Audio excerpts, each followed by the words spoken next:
అందరికి welcome back to my channel. అందరు ఎలా ఉన్నారండి? బాగున్నారా? నేను చాలా బాగున్నాను. ఈ రోజు వ్లాగ్ అయితే ఆల్రెడీ thumbnail చూశారు కదా, ఇదైతే పగలగొట్టబోతున్నాను. ఎన్నో రోజుల నుంచి జమ చేసుకున్న దాన్ని అయితే నేనైతే పగలగొడుతున్నాను. నేను మనీ సేవింగ్ ఎలా చేసుకుంటాను, నాకు నచ్చినవి ఎలా కొనుక్కుంటాను అన్ని ఈ వ్లాగ్ లో అయితే షేర్ చేస్తున్నాను. వీడియోని మాత్రం ఎక్కడ స్కిప్ చేయకండి, వీడియోకి మాత్రం లైక్ కొట్టండి. ఇంకా సబ్స్క్రైబ్ చేసుకోకపోతే ఎమ్మడే సబ్స్క్రైబ్ చేసుకోండి. జర పక్కనే గంట సింబల్ ఉంటుంది, గంట సింబల్ లో ఆల్ నొక్కండి. నేను ఏ నోటిఫికేషన్ పెట్టినా ఎమ్మడే మీకు వచ్చేస్తాయి. తీసుకొని మినిమం 8 months 9 months కావచ్చు. నేను దీంట్లో ప్రతి పైసా దీంట్లో వేస్తాను. కిటికీ మీద రూపాయి కనిపించిన, సిల్వర్ రూపాయి కనిపించిన, ఫ్రిడ్జ్ మీద రూపాయి కనిపిస్తే, మనం షాప్కి వెళ్ళి రూపాయి 10 రూపాయలు 5 రూపాయలు ఇస్తాం కదా, అవన్నీ ఎమ్మడే పట్టుకోవద్దు దీంట్లో వేసేస్తా. అవి మామూలుగా కనిపిస్తే దేనికి ఒక దానికి ఖర్చు పెడుతూనే ఉంటాం కదా, అట్లా ఎమ్మడే కనిపించిన రూపాయి 10 రూపాయలు 20 రూపాయలు, మళ్ళీ మా హస్బెండ్ కూరగాయలకి పైసలు ఇస్తాడు కదా, మా ఇంట్లో ప్రతిదీ నేనే తీసుకొచ్చుకుంటాను. సామాన్ అయినా కానీ కూరగాయలు కానీ అన్ని ప్రతిదీ నేనే తెచ్చుకుంటాను. దాంట్లో ఏ రూపాయి మిగిలినా అన్ని తీసుకోవద్దు దీంట్లో ఇస్తా. మళ్ళీ తెల్లారి పైసలు అని చేస్తాను అనమాట. ఆ టైపు నేను. ఇంకా ఎందుకంటే మనం కూడా మనీ సేవ్ చేసుకోవాలి కదా, మనకి నచ్చినవి కూడా కొనుక్కోవాలి కదా. ప్రతిదీ వాళ్ళకి కలిగితే మొన్నే ఇచ్చిన కదా, నిన్నే ఇచ్చిన కదా, మొన్ననే కొనుక్కున్నావు కదా అని అంటారు. అందుకే ప్రతిదీ తీసుకోవాలి దీంట్లో ఇస్తాను. దీంట్లో ఎంత జమ అయినా ఏందో చూద్దాము. దేవుడా దీంట్లో 1 లక్ష రూపాయలు ఉండాలి అని మొక్కుతే అది ఆశే కదా.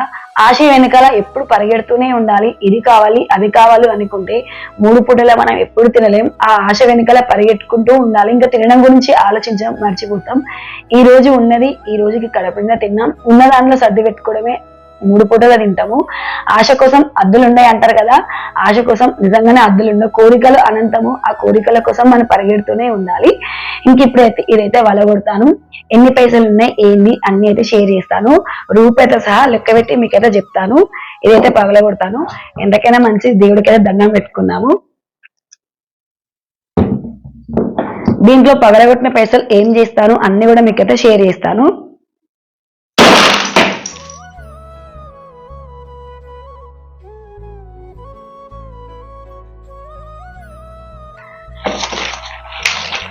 మొత్తానికైతే పగలగొట్టిన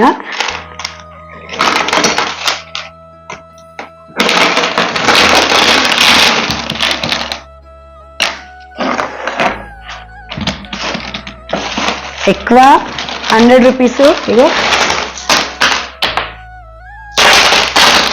కాయిన్స్ ఎక్కువ వేస్తాను నేను.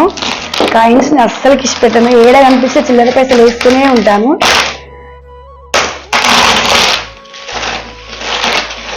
ఎక్కువ అయితే కాయిన్సే ఉన్నాయి. ఎన్ని పైసలు ఉన్నాయో ఏందో అన్నీ అయితే లెక్క పెడదాము. ఫాస్ట్గా లెక్క పెడతా. ఎక్కువ 100 రూపీస్ కాయిన్స్, 500 తక్కువనే కనబడుతున్నాయి.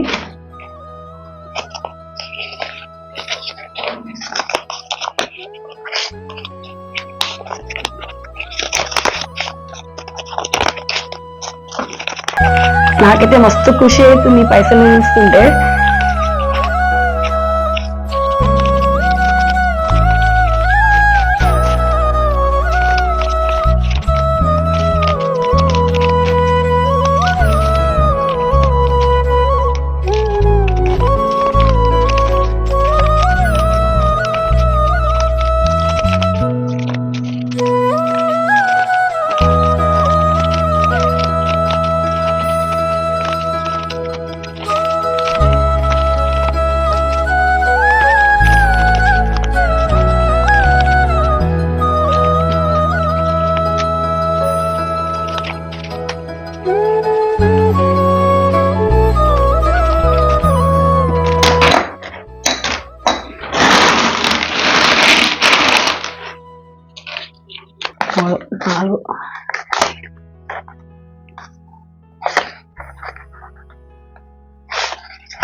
మనం జర లెక్కల్లో వీకు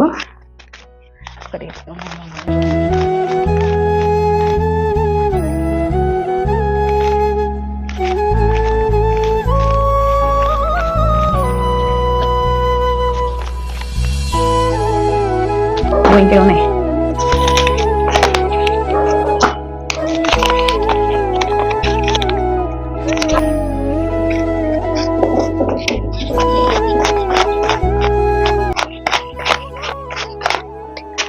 14 ఉన్నాయి, దీంట్లోకి 100 వేస్తే 15 అవుతాయి.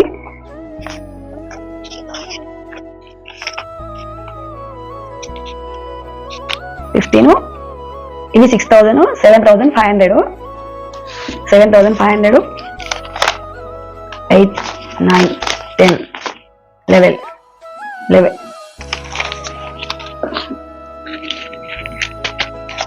మొత్తంకి ఇవైతే 11,000 ఉన్నాయి. ఇవన్నీ ఉన్నాయి, లెక్క పెడతాం ఇప్పుడు.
మొత్తంకి ఈ చిల్లర అయితే 638 రూపాయలు వచ్చినాయి.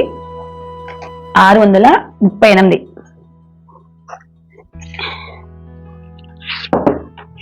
638, ఈ 20 వేస్తే 650. 638 రూపాయల నుంచి 8 రూపాయలు తీసి పక్కన పెట్టేసి 20 రూపాయలు కలిపి అనమాట 650 రూపాయలు వచ్చినాయి మొత్తం చిల్లర పైసలు అయితే.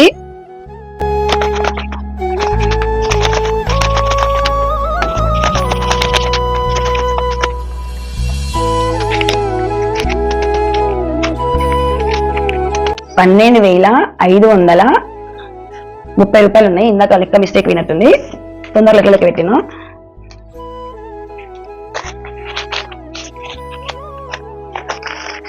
$12,530.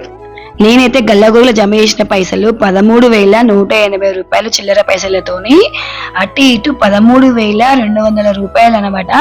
ఈసారి అయితే తక్కువనే వచ్చినాయి, లాస్ట్ టైం అయితే ఎక్కువ వచ్చినాయి.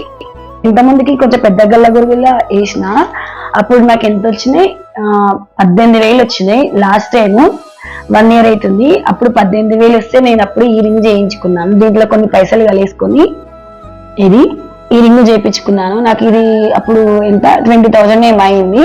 ఈ రింగ్ చేయించుకున్నాను, ఇట్లనే గల్లగురుగులా వేసి ఈ రింగ్ చేయించుకున్నాను. ఇప్పుడు ఇవి కూడా దేనికి ఒకదానికి యూజ్ చేస్తాను, గోల్డ్కే యూజ్ చేస్తాను. దేనికి యూజ్ చేసినా ఈ మనీ పెట్టి దీంట్లో కొంచెం మనీ కలిపేసి నేను ఏం కొనుక్కున్నానో అప్పుడైతే షేర్ చేస్తాను. ఇవి కూడా గోల్డ్కే యూజ్ చేస్తాను. నాకు గోల్డ్ ఇట్లా కొనుక్కోవడం అంటే ఇష్టం. రింగ్ పెట్టుకోవడమైనా, మంచి మంచి బుట్టాలు పెట్టుకోవడమైనా నాకు ఇష్టం అనమాట. ఇంకా నేనైతే ఇట్లా చేయించుకున్నాను ఈ రింగ్ అయితే. నేను మా ఇంట్లో ఫ్రిడ్జ్ ఉంటారు కదా, ఆ ఫ్రిడ్జ్ ఇట్లా లేడీస్ ఉంటారు కదా, 10 మంది ఇట్లా 1000 రూపాయలు వేయడం, 10,000 చిట్టు ఉంటుండే. అప్పుడు మా పిల్లలు ఉంటున్నప్పుడు 10,000 చిట్టు నెలకి 1000 రూపాయలు కట్టుకుని అప్పుడు నెలకి కట్టుకుని అప్పుడు అట్లా తెచ్చుకున్నాను.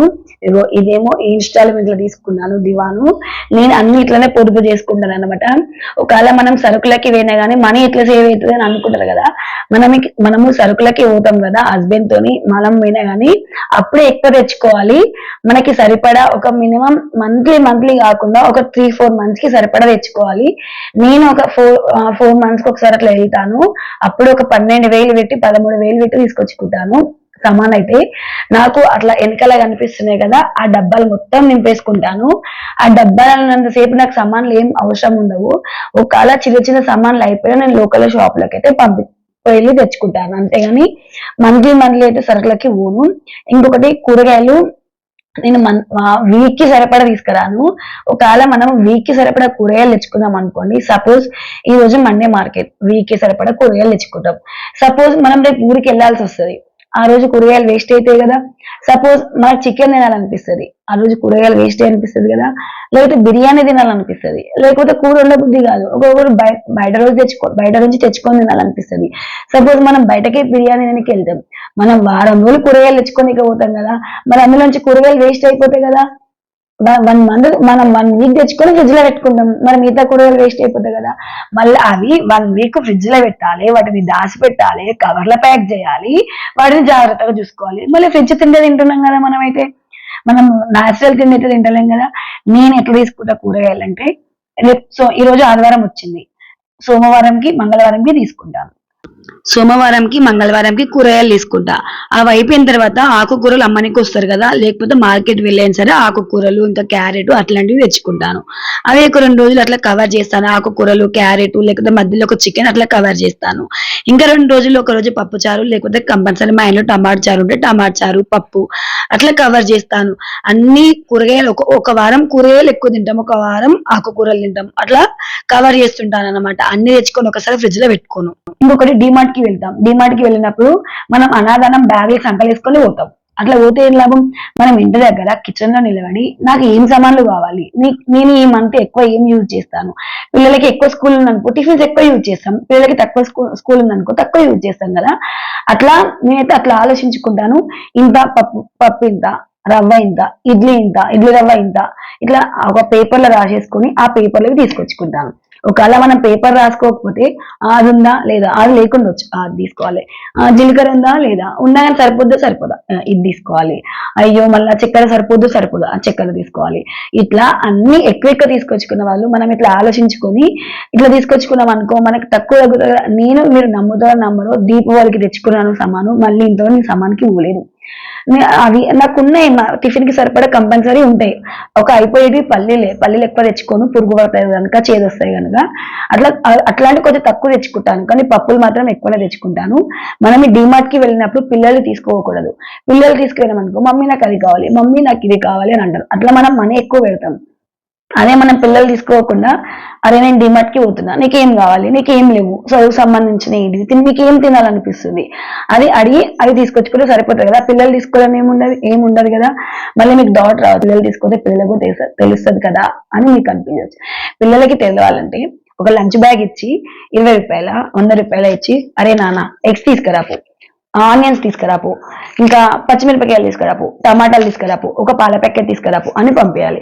నేనైతే అట్లనే పంపిస్తాను. వాడికి నేను దేనికి ఊను అవన్నీ మా పిల్లలు తెచ్చి పెడతారు.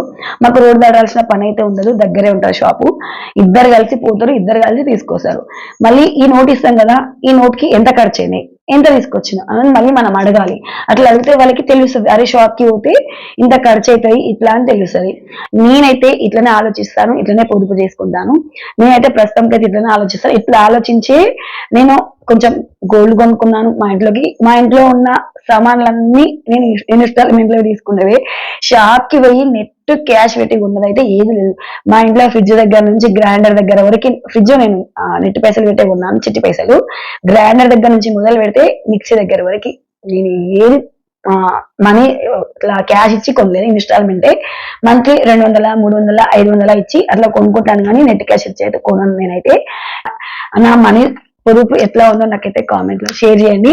నేనైతే మనీని అయితే ఇట్లనే పొదుపు చేసుకుంటాను. మొత్తం కదా గల్లగురి వలగొట్టిన పైసలు అయితే బయటకు తీసిన మంచిగానే వచ్చినాయి. ఈ పైసలు పెట్టి నేనైతే చిన్న కమ్మలు కొనుక్కోవాలని అనుకుంటున్నాను. మరి కొనుక్కోనా ఖచ్చితంగా కొనుక్కుంటాను, కానీ ఆలోచిస్తున్నాను. ఇంకోటి కూడా ఉంది ఆలోచన, అదే అవుతుందా మరి ఈ కమ్మలు అయితే తెలియదు. ఒకవేళ నేను ఏం కొనుక్కుంటానో అదైతే మీకు కూడా షేర్ చేస్తాను. మళ్ళీ నేను ఎంత మనీ యాడ్ చేస్తాను కూడా అది కూడా మీకైతే షేర్ చేస్తాను. నా మనీ సేవింగ్ బ్లాగ్ అయితే ఇదే అనమాట. నేనైతే పైసలు అయితే ఇట్లనే పొదుపు చేసుకుంటాను. నేను ఇట్లా పొదుపు చేసుకోవడం మీకు ఎలా అనిపించిందో నాకైతే కామెంట్ లో షేర్ చేయండి. నా వీడియో కనుక నచ్చినట్లయితే లైక్ చేయండి, షేర్ చేయండి, కామెంట్ చేయండి. మర్చిపోకుండా సబ్స్క్రైబ్ చేసుకోండి. Thank you.